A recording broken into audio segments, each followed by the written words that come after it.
You open this door with the key of reason. Beyond it is another dimension. A dimension of truth. A dimension of freedom. A dimension of joy. You're moving into the land of both the ideal and the real, of the possible and the actual. You've just crossed over into the capitalist corner. Where reason meets reality, welcome to the capitalist corner. That's right, where reason meets reality. Welcome to the Capitalist Corner. Happy Friday, everybody. It's Q&A day today, so don't forget to bring your questions and answers. We do, of course, have news to go through in case there's a dearth of questions out there.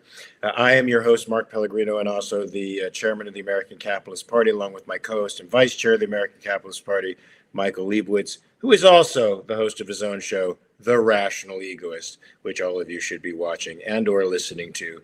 And or liking and subscribing, as you should, to this station as well. Please remember to do that. Michael, what's going on the Rational Egoist? Well, the episode with Andy Bernstein is out. Monday, I got an episode coming out that I just recorded yesterday with Sheldon Richman, the great libertarian who's been around forever in the liberty movement. I got an interview coming up with Catherine Dickerson, an objectivist who is big into education. She was also the personal assistant to both Leonard Peikoff and Peter Schwartz, so that should be a great interview. Someone says, hello, Mikey. I don't know who that is. And what else do I got coming up? Let's see here. Catherine. Oh, and I got a show coming up with Andy Bernstein and Megan Ribbons we're going to do on education. So that's going to be great. Hey, what do you think of lavender? The color lavender? No, the smell. I like it. Oh my God. So in prison, they sell these like oils. You're supposed to smell nice. And when someone would walk in with lavender on into the chow hall, my nose just floods. I'm so allergic to that smell. It just kills me. So yesterday I washed my hands in the bathroom and I'm sitting here at the desk and my nose is running. I'm like, what the hell is going on? And then I smelled my hands. And lo and behold, it's lavender. I go into the bathroom and the soap they put in the bathroom was lavender. Oh my God. I went through hell trying to get that off my hands, but I won't be using that again. I recommend vanilla. I'm a fan of It's vanilla lavender, but once you throw the lavender in, I'm screwed. Yeah, get the lavender out. Just go for vanilla. Vanilla's awesome. I love the smell of vanilla. Smell of vanilla. The smell of vanilla. Baked goods in general. Folks, I do have to give our disclaimer that this show is not affiliated with the American Capitalist Party, but if you want to know what the American Capitalist Party is all about, go to americancapitalistparty.org, donate, become a member, and let's start changing the world. We're already opening up a chapter in Georgia. I just saw the video that Matt is going to put out there. It sounds fantastic. I loved his approach. I don't know if you saw it yet, Michael, but it's really good. And did you want to say something about Monday before we go on? Oh, Monday, I have an interview in the morning. So the Monday show will be starting a little bit after 12:30 rather than the normal start time of 12 o'clock. 9:30 a.m. Pacific time. I will be on a plane to Toronto, of course, because I am an actor. Yeah. Well, that's what you tell us. I don't know. It's starting to, I don't know what's happening. I mean, I've seen you in some stuff. You did a good job, but now who knows what I could be doing? Hey, so you said you could have been a contender. I could have been a contender. I could have been somebody instead of a nobody, which is what I am. What a great movie that is, huh? Great movie. And, I have a little inside scoop on that because I was friends with Rod Steiger. Yeah. Rod Steiger played Charlie. He played Charlie. He played Marlon Brando's brother in that. And he told me about that scene. Of course, the whole scene got fucked up because they were supposed to have a regular taxi. They were supposed to have a moving background. None of that came to fruition for some reason or another. So one of the tech guys said, hey, I was in a taxi cab one time where they had, Venetian blinds in the back window. Why don't you just put those up there? So they did. So they didn't have to worry about the moving background anymore. And they had about a quarter of a taxi. They cut the thing in half so that they put all the cameras up there. And they did all of Marlon's coverage first, which took 12 hours. Okay, 12 hours. They're doing Marlon. They're doing two shots. They're doing singles of Marlon as he's improvising his way through this scene written by Bud Schulman, but nonetheless improvised by Marlon Brando doing his own thing. It comes time to turn the cameras around to get Rod Steiger's coverage, and Marlon says, "Sorry, gotta go. Got a shrink appointment. See you later." Walks out and leaves Steiger there to do the scene with the script supervisor. Now, I'm presuming that Steiger's exaggerating that just a little bit, because at the end of this, he says, "I'll never forgive him for that." Of course, he's passed away now, so it doesn't matter. But I think that the script supervisor was Ilya Kazan, who happened to be the director of the movie and happened to be one of the best actors in the group theater. If you've ever seen any of his work where he plays gangsters in some movies in the 30s and the 40s, you'll be surprised at how amazing an actor he was and an actor's director. I think he probably read the scene opposite Rod, and Rod got nominated for Academy Awards, so he should have shut the fuck up. Anyway, you sent me hold on. So this whole story was just so you could insult your friend, basically. No, well, I can't say Rod was my friend. I did a short film with him that I co-wrote. And wasn't he like your mentor? Well, look, my mentor said, you got to get in with Rod. You got to let him mentor you. So I was like, okay. And I did it. But Rod treated me more like an assistant than anything else. And he liked that. And I did it. I just fell into the role for him because I could tell he needed that. Oh, wow. That sounds like a good thing. I might try that. Tell somebody I'm willing to mentor him and think, okay, give me a soda. It got bad. Like, for instance, I went to Prague with Rod Steiger for the Prague Film Festival. And they were coincidentally doing the European premiere of The Big Lebowski, which I didn't know at the time because I was just Rod's assistant and everybody looked at me as Rod's assistant. And one day he was being interviewed by the press, and he started talking about how brave the people of Czechoslovakia were during World War II. They resisted Hitler's onslaught. Yada yada. He's going on. And as I'm tying his shoes, because I used to tie his shoes for him while he was doing this, because he couldn't tie his own shoes. I mean, he was an old man. I was thinking to myself, I thought the Czechs were sort of betrayed and there was not a shot fired, and the Czech Republic was sort of given over as a concession for peace. It was peace in our time. But it was the Poles who actually fought like motherfuckers to try to defend their country. And as I'm thinking this, I'm like, should I tell Rod this or not? I didn't tell him, because he wasn't that type of guy that you could tell things to. And lo and behold, about an hour and a half later, all of Europe went crazy on Rod Steiger.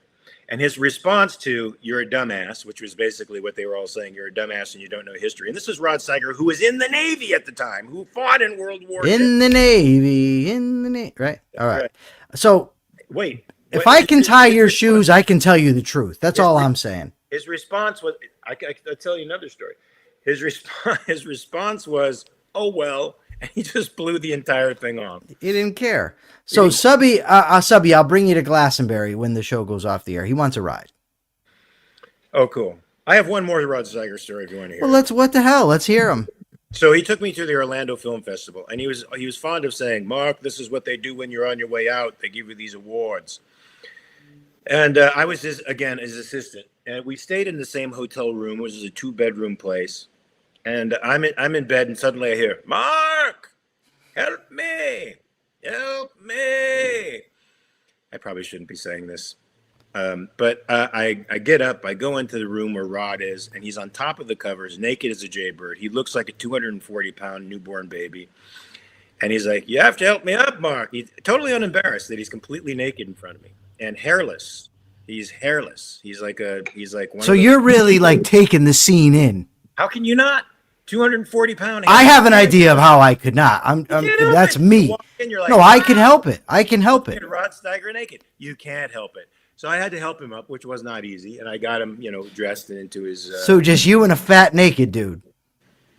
Me and a fat naked, 3-time Academy Award nominated, 1-time winner actor who was actually a great actor, but a rather flawed. Great actor, but fat and naked is no way to go through life. It's no way to go through life, and he didn't always go through life that way. He went through some issues.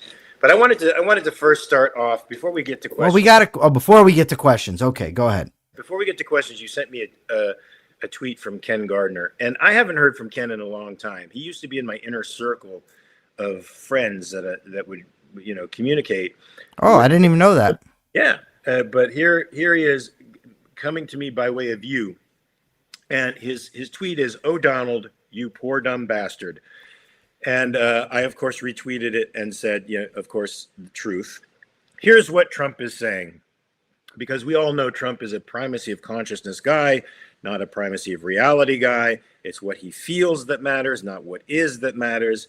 So here's Trump on everything economic. Trump, our energy costs are way down, our groceries are way down, everything is way down, and the press does not report it. Thanksgiving meals, 25% down. They're also apparently 30% less of the meal in these meals that he's saying are 20%. And it's at Walmart.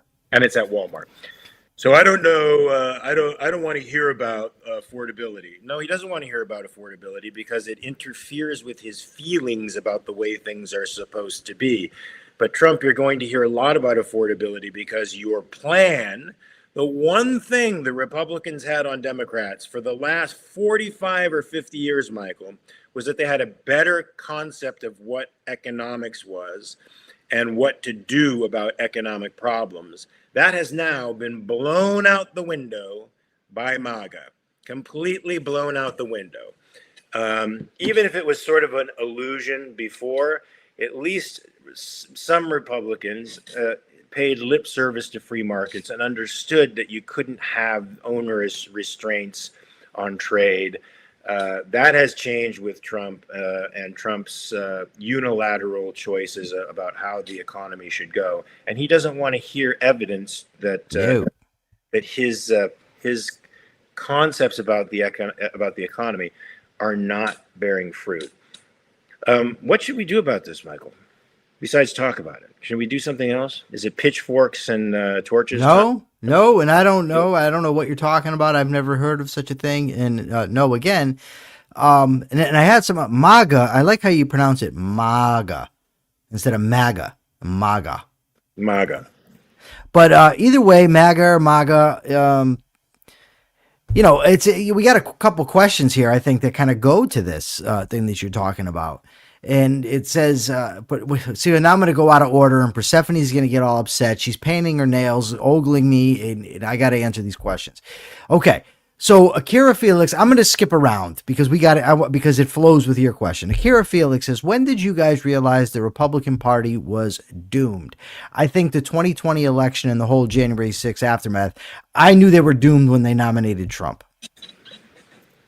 Peggy Noonan on Super Tuesday said, this is the death of a once great party. And, I 2016. Yes. I knew that was it. They had given up. The mask was off at that point. The mask of them being pro-capitalist, pro-small government, pro-family values. I mean, even the stuff where I disagreed with them on, the Christian morality, it was obvious at that point that when Trump swept through the Bible Belt states, when Liberty University endorsed them, Jerry Falwell Jr. endorsed them, I knew then these people are phonies.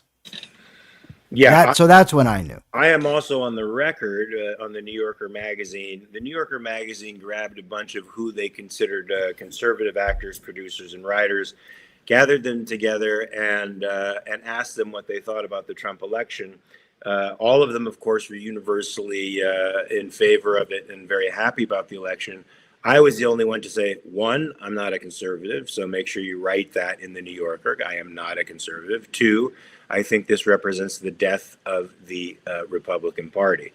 Now, at the time, I thought it would take place slightly differently than it is taking place now, but it has nevertheless turned out to be true. So like you, when he was elected in 2016, I knew the Republican Party was doomed. I would even go a little bit further, Michael, going to the local elections here first.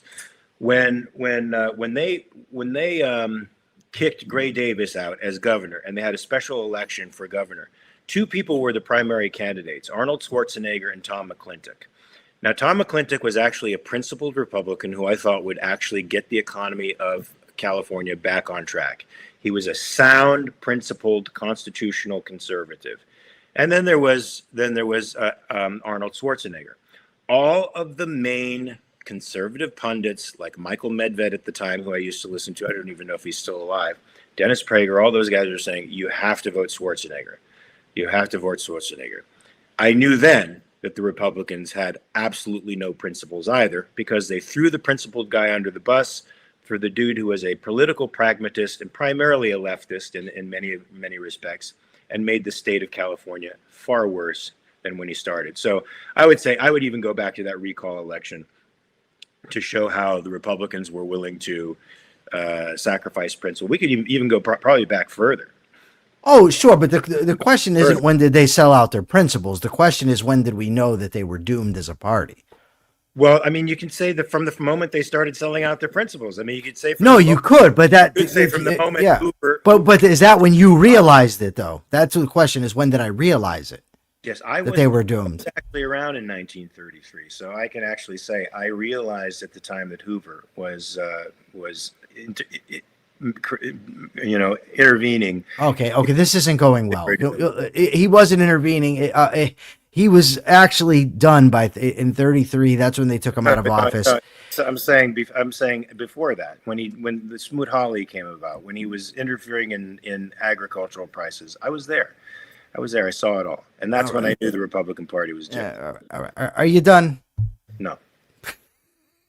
Okay, and so no, seriously, I agree with you. 2016 was a definite thing, but 2020 was the nail in the coffin. I mean, if you had any doubts that MAGA, I'll say MAGA, was a movement designed to put America back on some sort of track and actually make America, quote unquote, great again, whatever that means, then those doubts should have been completely obliterated by 2020.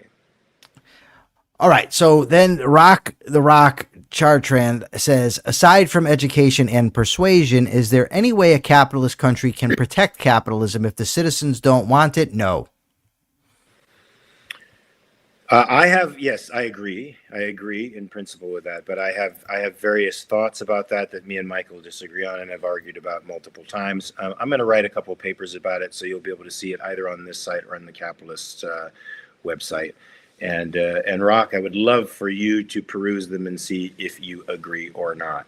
But and then maybe Mark and I can have a debate, and I will disabuse everybody of the notion that he's right.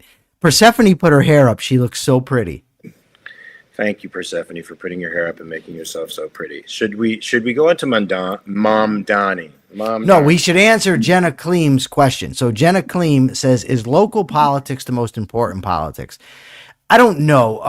I know Tip O'Neill used to say politics is all local. You know what I mean? But I ultimately don't know.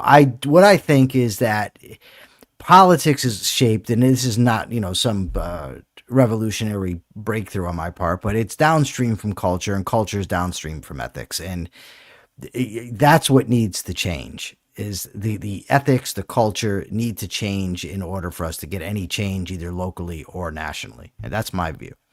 I agree with that, and I think those changes will happen predominantly locally and then spread to wider and wider elections. So I think certain parts of the country are going to start to get the message much sooner than others. Luckily, we still sort of live in a federalist system, so those people will be independent to elect officials that reflect those new values, those American Enlightenment values that represent Americanism. And they will, I think, be a litmus test for the rest of the states. The rest of the states could look to them and say, wow, look how successful and productive they are. Maybe we should do the same thing.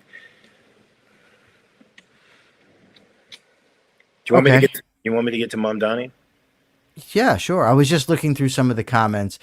This guy in here says, my friend says you're slightly wrong about the Czech Republic. He said it was majority. He said the Czech Republic, which was majority German, was given up, but not all of it. Germany invaded anyway. It wasn't. He said that it was Czechoslovakia. Yeah. He said that. Yeah, it was. But he says that the Czechs fought them bravely. some of the Czechs. Okay, I'm sure there was an underground movement after the Nazis took over. There was underground. Listen, this guy's from India. I don't, you know, There were underground movements even in Germany, which many people don't know. Much of the general staff was against Hitler at the time. There were lots of that going on. So I don't doubt it, but Steiger was still wrong.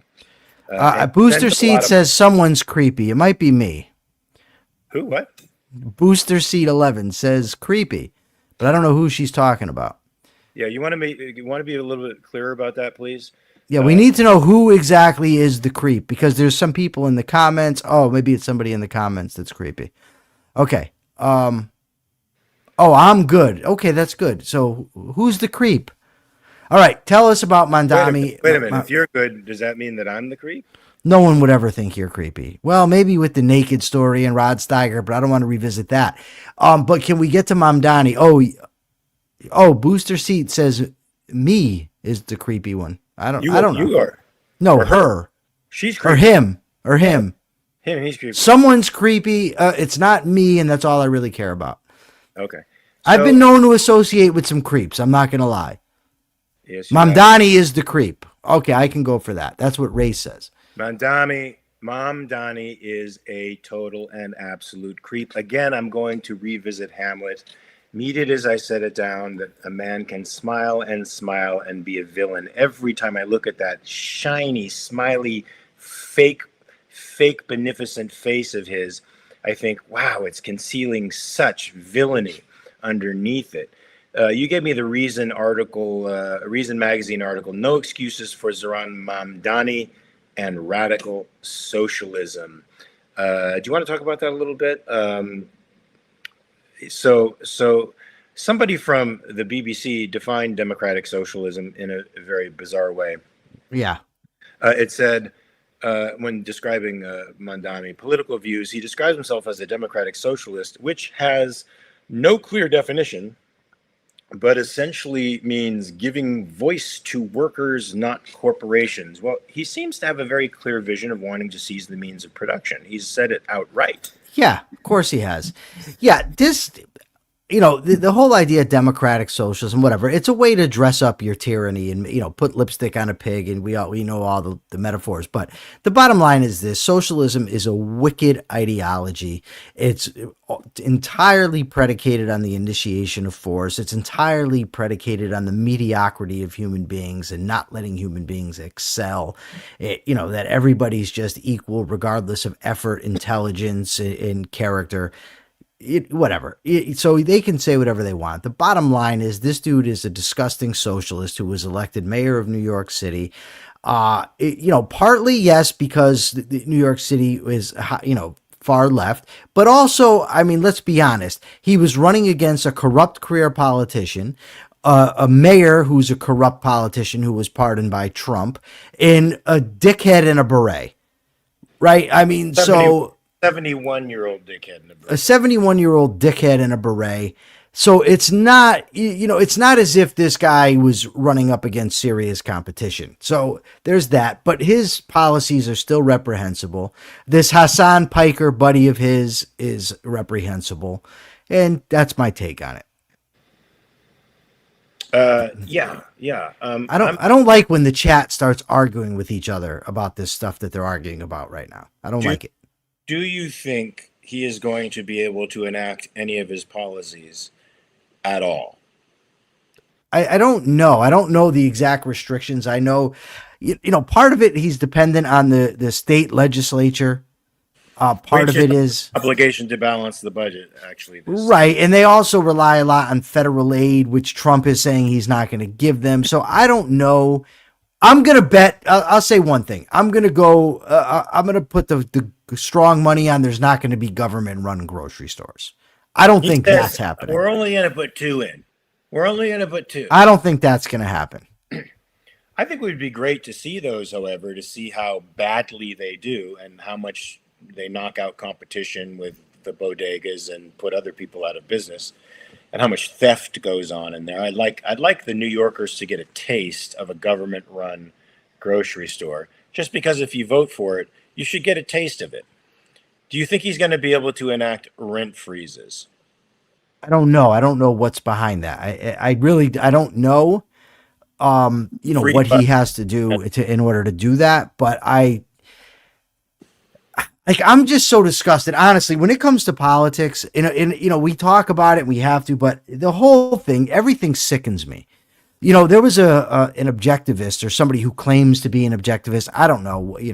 I'm not the gatekeeper, but the guy says he's got a meme, and it's Trump and it's Mamdani, and it says this guy wants to shrink the government, and it points at Trump, and you're saying no kings, but this guy's a socialist and you voted for him. And I'm just like, dude, in what world is Trump trying to shrink the government? Like, how, I don't know how freaking warped your mind has to be to think that or to believe it. I don't get it. Yeah, I don't get it. Like, if you're an objectivist, dude, like, come on. And then, this other guy, I put a post out there today, and I said, look, I think Tucker Carlson, Candace Owens, and Nick Fuentes are wackos. And we need to bring back the term wacko. And now I've got this guy who I've interviewed before. He's not a bad guy, but he's like, oh, you're insulting him, blah, blah, blah. I said, look, do you want to defend their ideas? Because if you want to, that's fine. But ultimately, you're talking about, one guy says demons are flying around the country and attacked him at night. The other one says the First Lady of France is actually a dude and that the Jews killed Kennedy and are probably behind the killing of Kirk.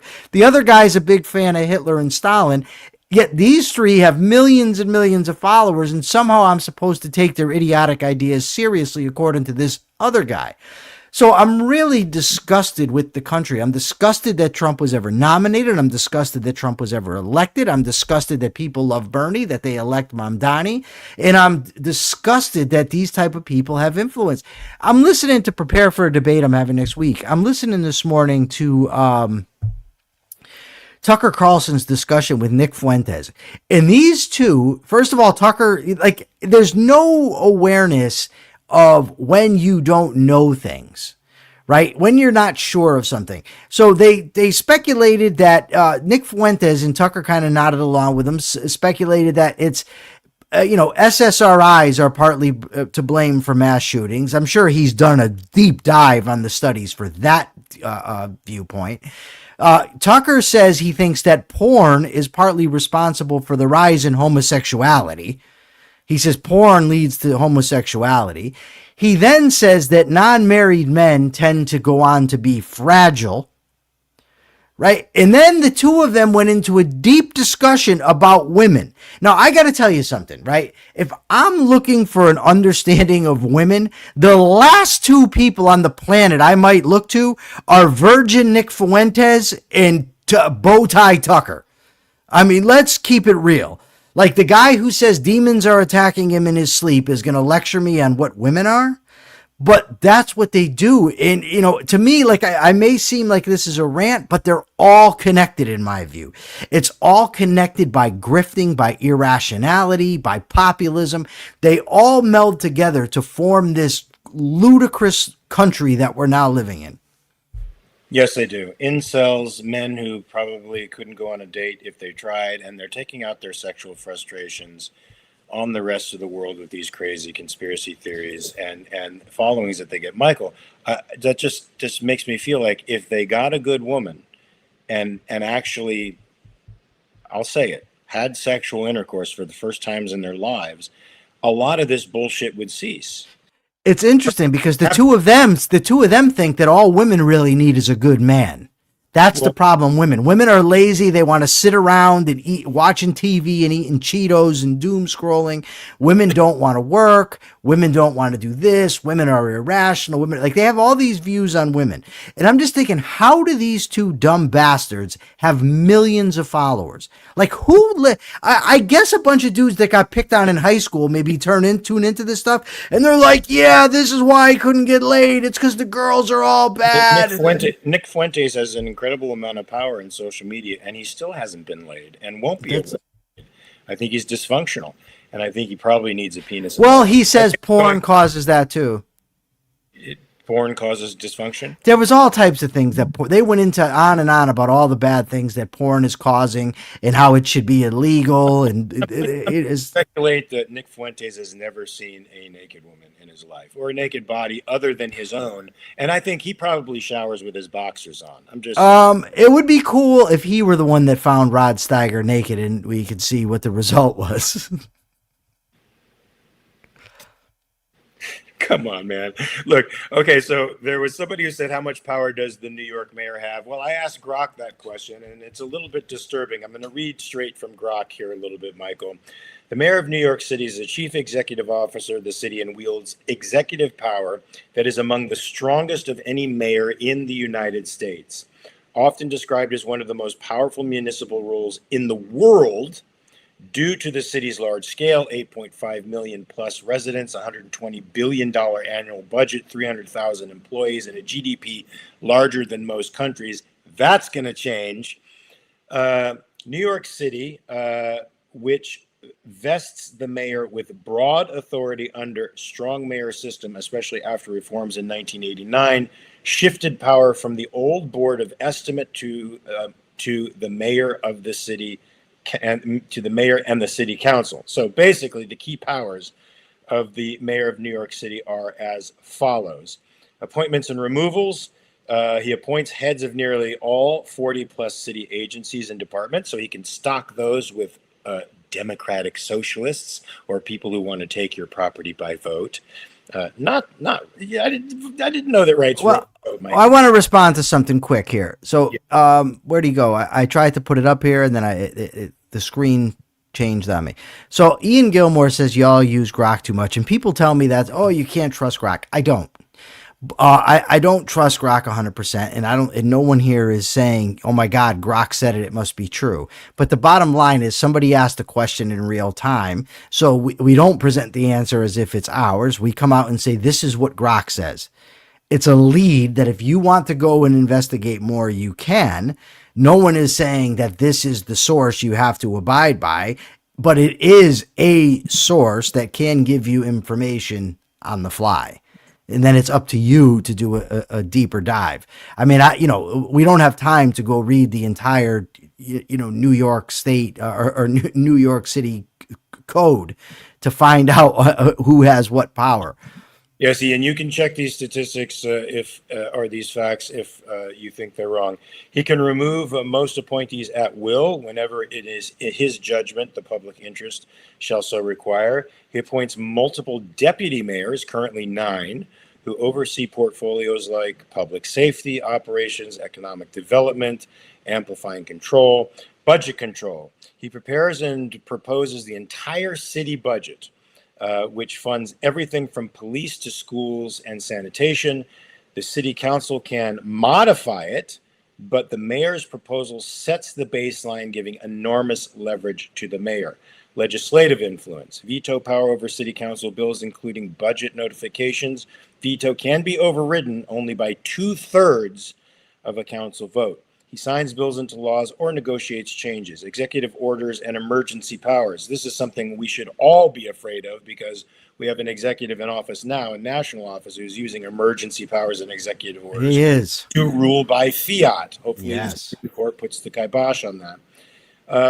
He executive orders to reorganize offices, delegate duties, create new bureaus in emergencies, etc., storms, pandemics, migrant arrivals, or as Trump likes to use emergencies because he calls them emergencies, which Mamdani may do, declares states of emergency and issues emergency executive orders for sweeping actions like curfews, resource allocation, or suspending laws temporarily. Oversight and services of operations. He has direct control over daily operations of agencies providing police, fire, education, sanitation, housing, health, transportation, subways, parks, and more. So, Michael, some of these spaces for which he wanted to have control, he does seem to have a great deal of power and potential control over these places. He enforces laws, manages contracts, land use. This is another area where he has some sketchy ideas, and emergency management.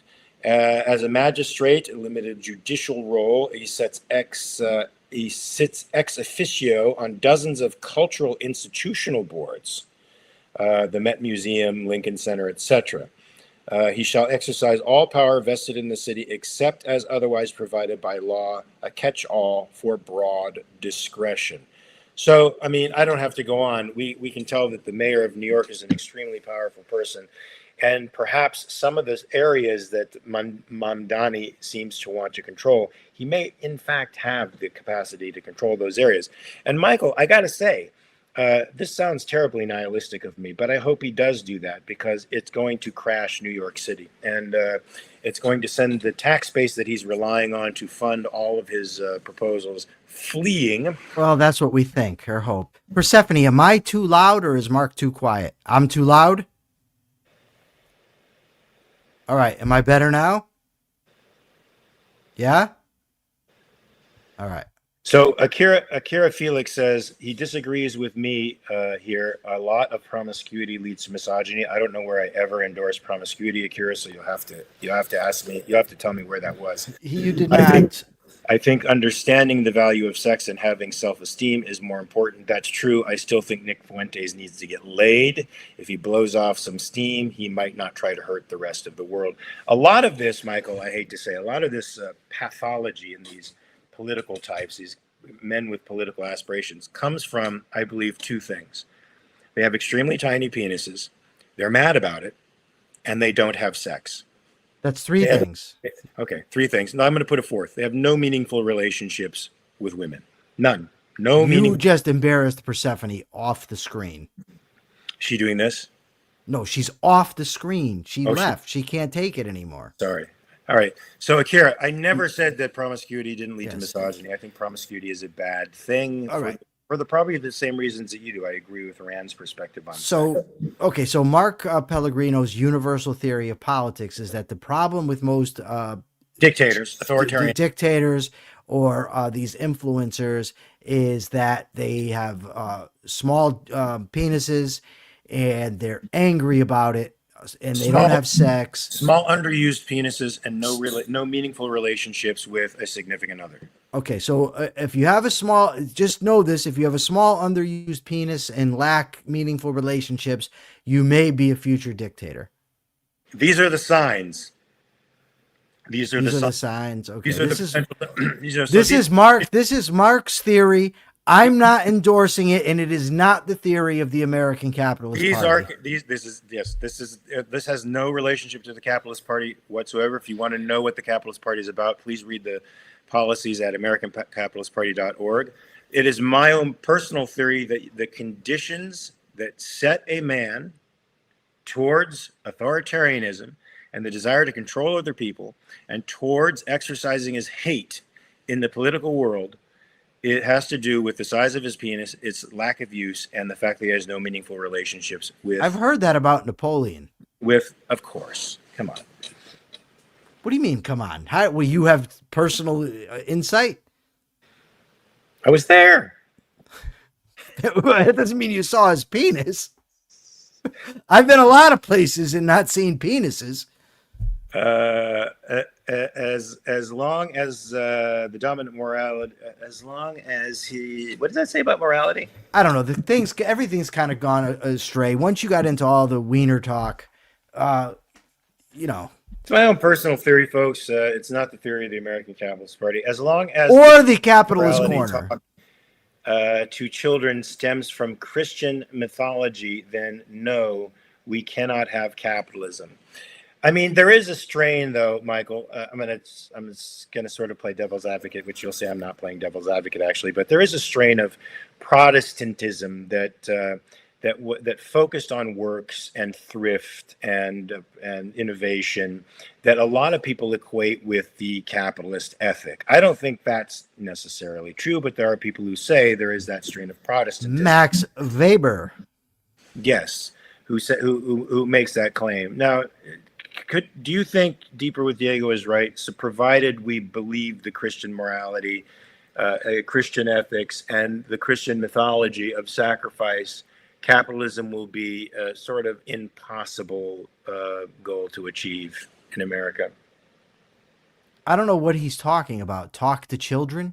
Well, I think that, that's... But either way, I think he's right. Yes, I think obviously. I think that if you have that type of morality, ultimately you're talking about people that are, and to some degree, are not using reason to arrive at conclusions. And as long as you have that, that view is dominant and your morals are divorced from reason, problematic. I couldn't agree more. And then, so it's our task as people who love capitalists, who love reason, who love individualism, to try to make the case for reason in culture, popular culture, so that people no longer think that it's an ideal to do what you feel, to follow your heart, but to follow what you think. Actually, to check your premises, to understand that feelings come from something else, from evaluations, from values that you hold. They're not primaries. And it's important that you understand whether or not those evaluations are correct, meaning I think or not. this is just came to me right now. I think you should put on a different shirt every day when you're here, because I think if people are going through the show and they see that shirt, they may think it's the same episode and not tune in. Well, you have a different shirt each time. But people don't look at me. They're not paying attention to me. Look, dude, I go to jujitsu right after this, so I don't want to take the time to go. Listen, all my put on a muumuu. You get a muumuu, something, just a You know who parka. used to wear a muumuu when he traveled? Rod Homer Steiger. Simpson. Oh my God, Rod Steiger. Listen, you just maybe put on a poncho. Naked as a jaybird underneath that muumuu, I might add. I don't want to see Love you to naked travel. as a jaybird. I didn't say you see me naked as a jaybird. Rod Steiger was naked. No, as but a we're jaybird. talking about you, because if people, I don't want people to think it's all the same episode. That's the problem. So like, even when I'm recording multiple episodes in a day, I'll change my shirt for that very reason. Now, Rational Frontier, he doesn't know what a muumuu is. That's because you're from India. I don't know. I can't solve that for you. You got to get out. We have a new question, so we got a new question. This is from Ian Gilmore. Do you guys have you given your thoughts on the FAA limiting the number of flights in the U.S. due to the shutdown? Well, look, they're understaffed, overworked. There's lots of flights going on out there. As with everything government oriented, it usually winds up with a lack of supply relative to demand, and they have to start rationing, which is now what they're doing with flights, which hopefully doesn't fuck me because I have to fly on Monday. They're saying international flights are going to be they're going to put you to the front. We already know that you're not going to. You arrive at the airport and everything stops and they usher you in. That's almost true, but it's not true. It's not true. So Ian, I think it's just an unfortunate consequence of government rationing, because that's what they do. I mean, I think they should. I'm actually nervous about this, Mike, is that it's going to take some form of major air disaster to move some of these self-absorbed, malignant, narcissistic punks and get them to finally pass a continuing resolution. And I don't want to be one of those victims, one of those stats that just gets the government back on track again. But certainly their stubbornness is causing issues, unfortunately, because the American people have decided to give over much of their economic values and choice to the government. So should there be an FAA? No. Should there be public unions? No. Should airports be private? Yes. And then we wouldn't have these kinds of difficulties when the government decides to throw a tantrum and shut down because one side wants $1.6 trillion more to add to the debt, and the other side is saying, no, thank you. I love this comment right here. Yes.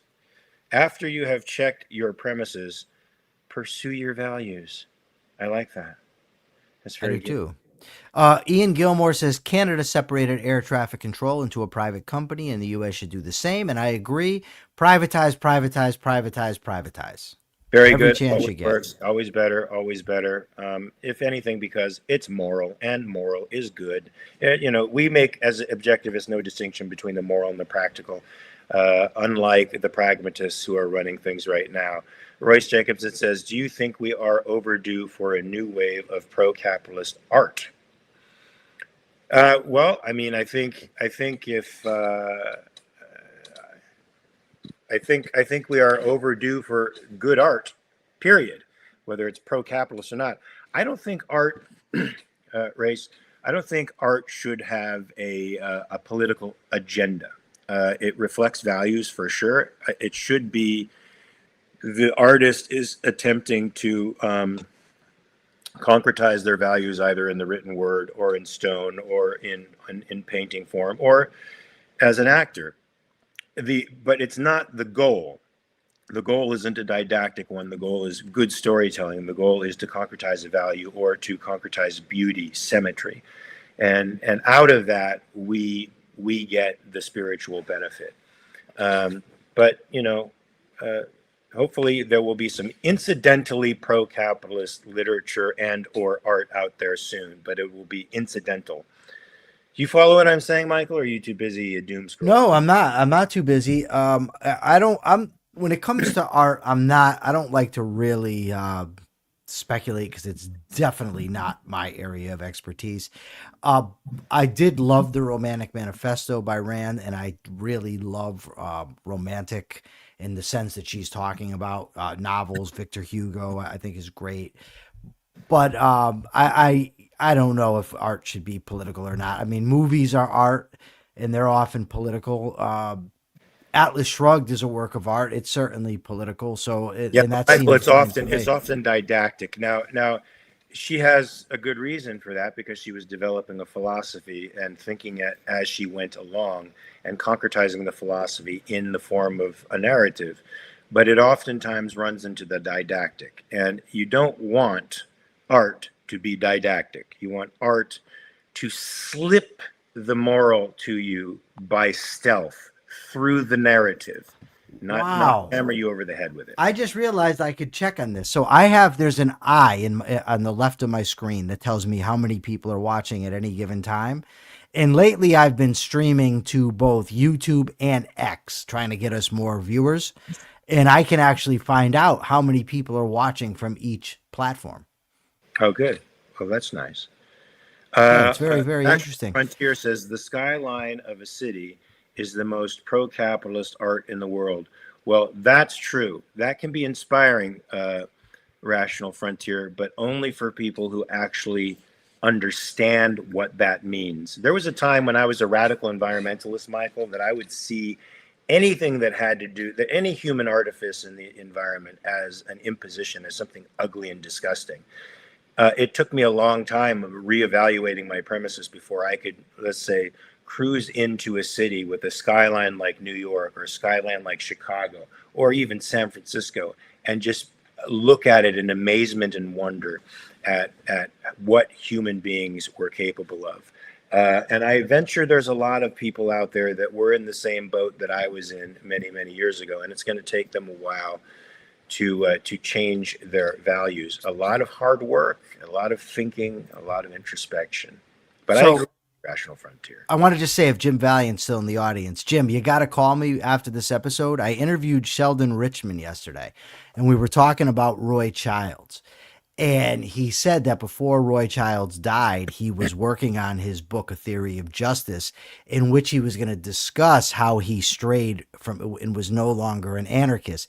And he actually gave Sheldon a hint as to why he was no longer an anarchist. And that's a tease for everybody else, but Jim Valiant, I will tell you. And it's funny because let me just tell you, Roy Childs, Mark, whether they know it or not, the majority of these anarchists who claim that objectivists are supposed to be anarchists are relying on Roy Childs' argument and don't even know it. Wait a minute. Go ahead. Explain that to me. You get into the weeds a little bit with me.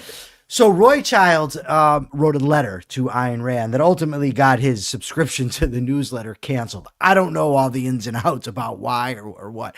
But Roy Childs essentially argued this. He said objectivism implies anarchism.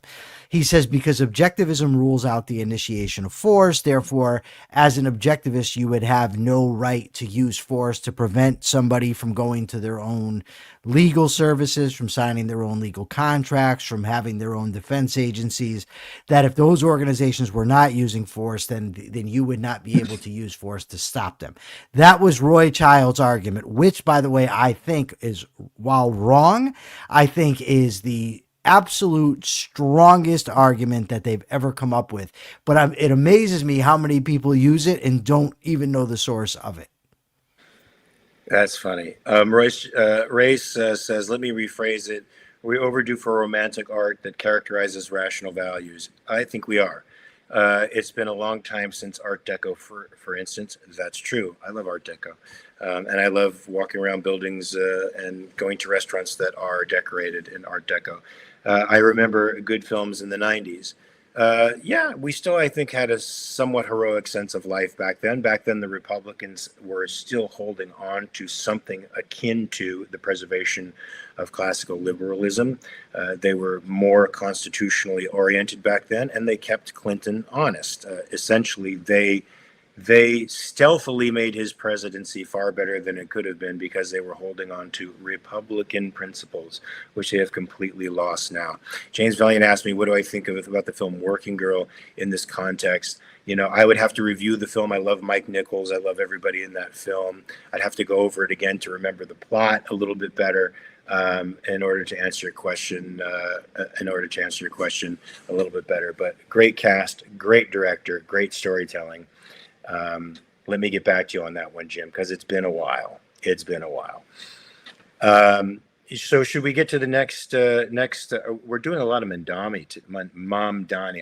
Well, then don't do Mamdani. I didn't just send you Mamdani. There's other stuff How do you too. pronounce that name so easily? Mamdani. Practice. Mamdani. Because I had trouble with it, but I kept looking at it. Mamdani. Let's get to this one because I think this is important, but it's going to take me a while to get to it because it's in Epic Times. And let's see. I already did not. No, they're going to let me do it. Okay, so, folks, Trump was hired for a couple of reasons. He was elected for a couple of reasons. One of which was the American people were under the illusion that Republicans handled economic issues far better than Democrats.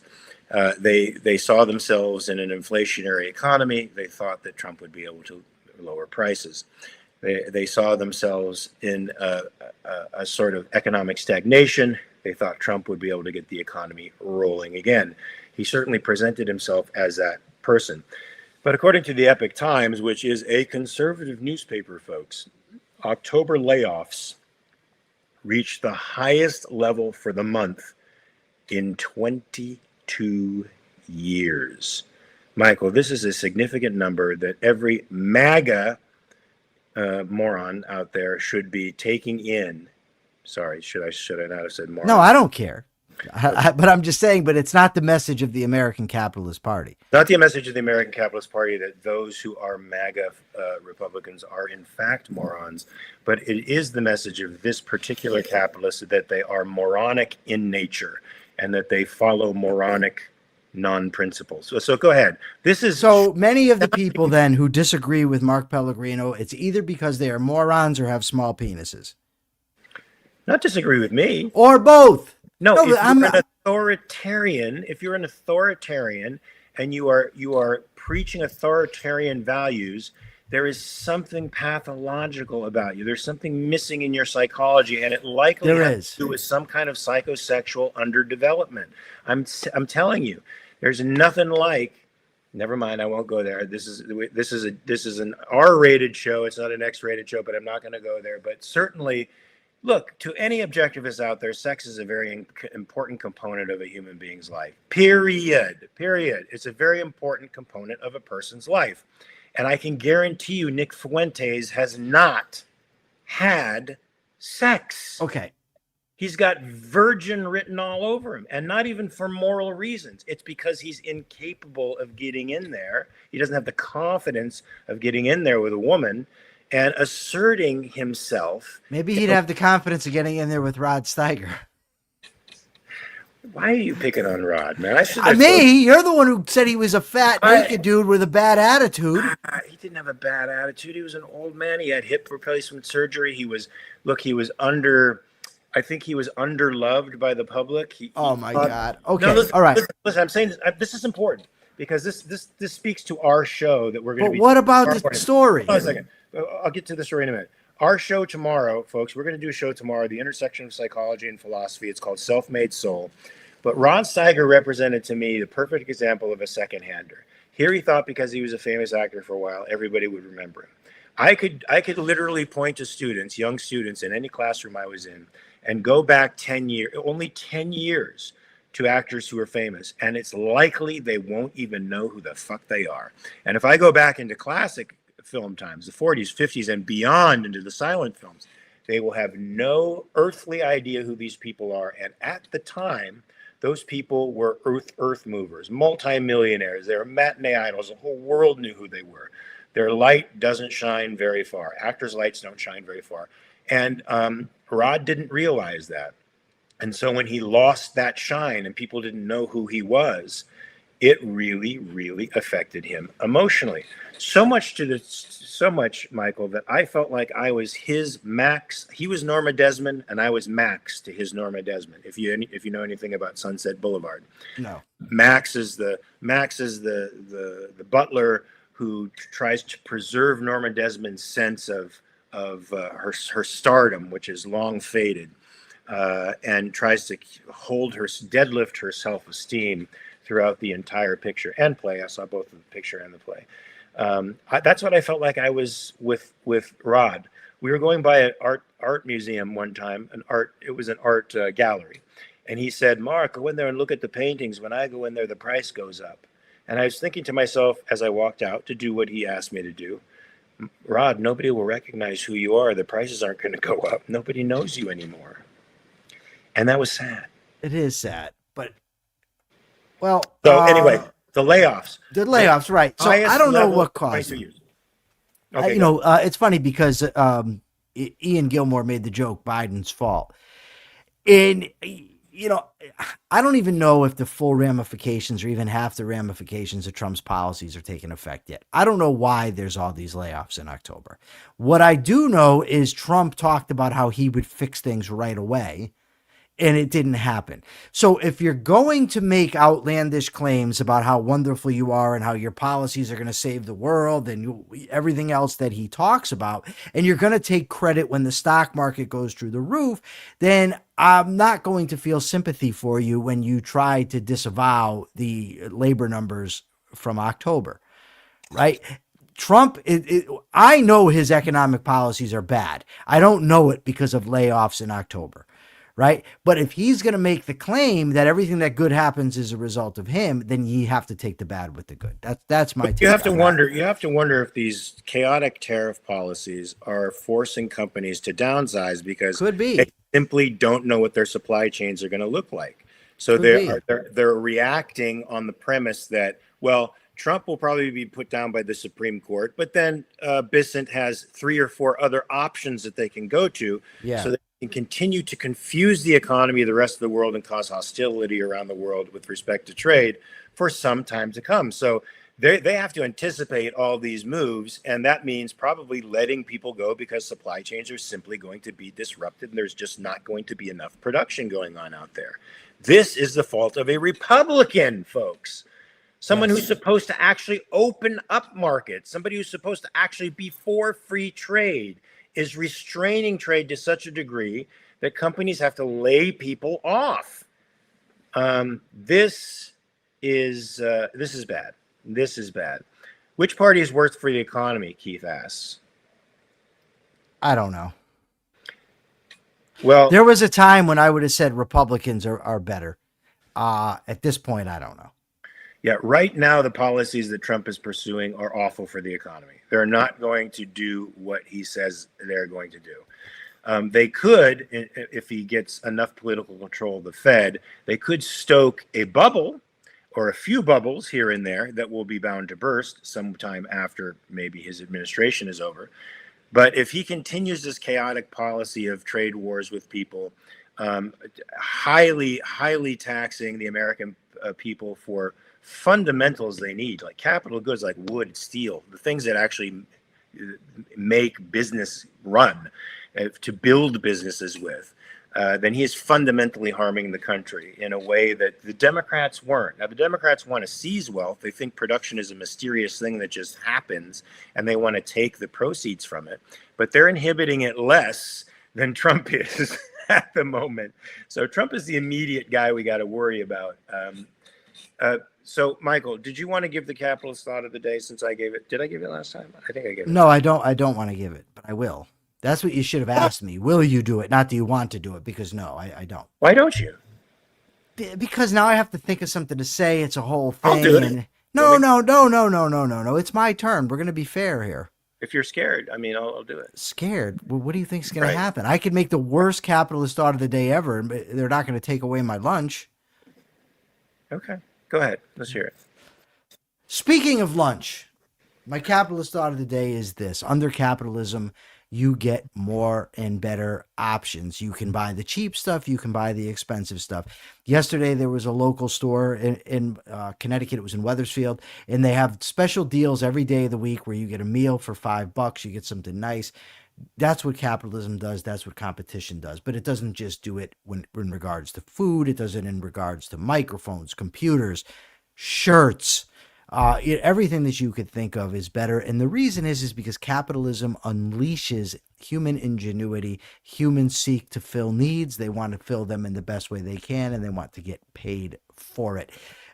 We have, it seems, a choice right now between socialists to the left, theocrats, and authoritarians on the right. Who are also socialists. Poor arguments from libertarians. I don't know if you consider them or the right or the left, but what we need is a cultural shift that embraces reason, that embraces a rational moral code, and that pushes for the protection of individual rights, i.e. capitalism. Hopefully, if we keep fighting for it, we will get it. And now I will turn it over to the great Mark Pellegrino. So that means, folks, you have to like and subscribe to this and share this across multiple media platforms, because this message of individualism, rational egoism, individual rights, and capitalism needs to get out into the world to counter all the ugliness that we're seeing today and the products of that ugliness that we're seeing today. My question for everybody out there, which you should answer on YouTube, go to YouTube and answer this question, is: do you think Mamdani will ruin New York? Do you think Mamdani will ruin New York? So answer that question, folks. So check it out. We have a show tomorrow called Self-Made Soul. Please join in and watch it. The show is going to be about grief. I think it's a very important emotional process for us to talk about. I know I'm experiencing it right now, so it's part of the reason that we're doing it. But I know a lot of others out there are grieving privately for losses in their lives, and perhaps we can help you get the tools to help you manage your grief properly, get through it, and still feel like you have values in the world that you want to pursue. That's our most important goal, is to get you life-oriented, aspirational about life. So, folks, you have a whole weekend now to check your premises, and it's even going to be a little bit later show, about a half an hour later show on Monday. I won't be here, but my esteemed life partner, straight life partner, what is it, heterosexual life partner, will be here, and likely with a guest, maybe with a James Valiant, maybe by himself. Either way, it's going to be a great show. It's going to be very stimulating, so tune in. I'll be back a couple of days later after I finish a few scenes for the show I'm doing. And until that time, guys, remember to check your premises. Remember to pass this message along. Individualism is good. Capitalism is good. Be a radical capitalist, because that means you're a radical for life. Until I see you next time, folks. Peace.